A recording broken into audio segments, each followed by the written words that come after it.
Today's sessions we have seen about Unit 4 optoelectronic modulators and switching device.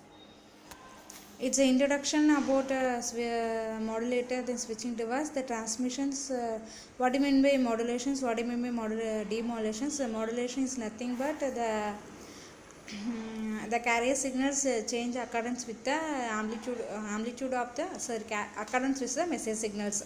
Whether it is amplitude is called as amplitude modulations. In case of frequency, it's frequency modulations. In case of phase or phase modulations, they retrieve the signals from the modulator signal. It's called as a demodulations.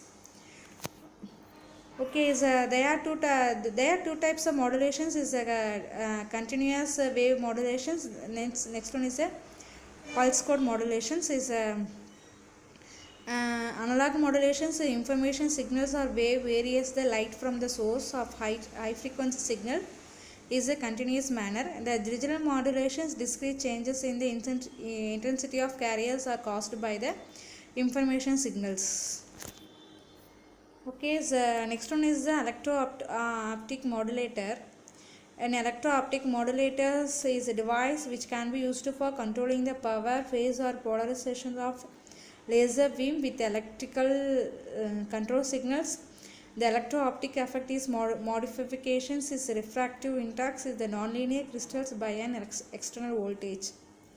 The Packel's effect and gear effect. The Packel's there is a slight variations in the Packel's effect as well as gear effect. The Packel effect is the linear electro-optical effect, whereas the refractive index of medium is modified in the proportion of the applied electric field.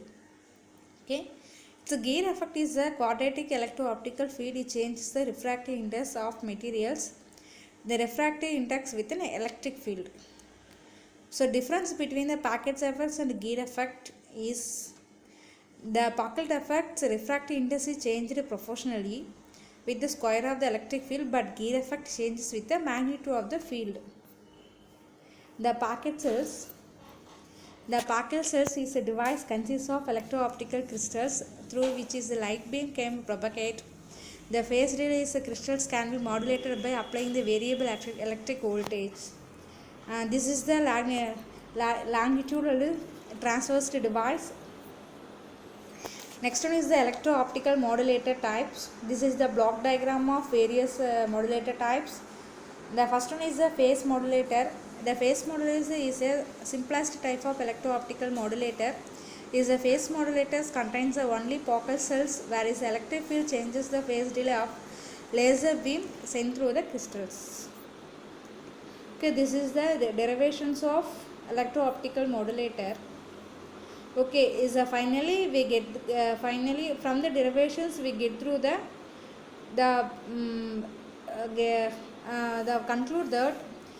conclude that the image now that the linearly polarized wave, the equal electric field components in x and y directions is launched in z directions.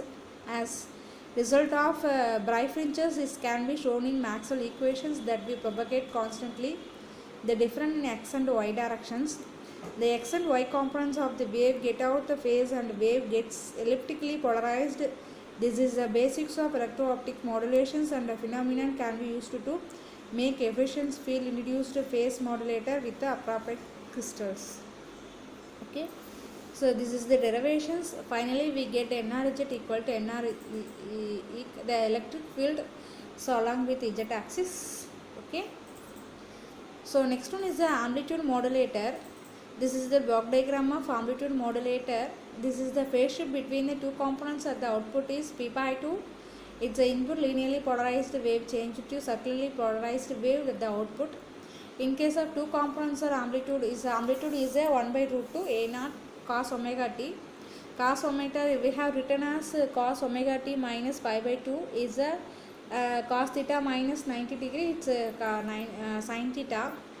So simply we can write as a naught by root 2 sin omega t.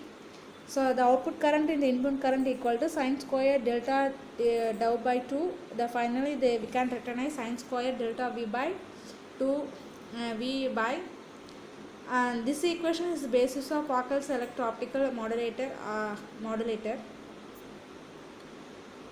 Okay, next one is the this is the derivations of amplitude modulator. Next one is the Franz Keltisch effect. Okay, and the Franz Keltisch effect is change in the optical absorptions by semiconductor when the electric field is applied. The Franz Keltisch effect occurs in the uniform bulk semiconductor, unlike the quantum confined Stark effect with requirement of quantum well. Both are used for electro absorption modulator.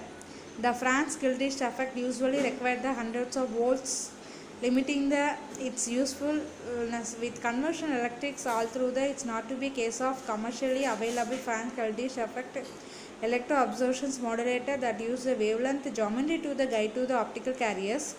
Tunneling allows the overlap of the electrons holes wave functions the photon energy less than the band gap wave functions now tunnel into the band gap regions allow the overlap of the electrons with the whole wave functions.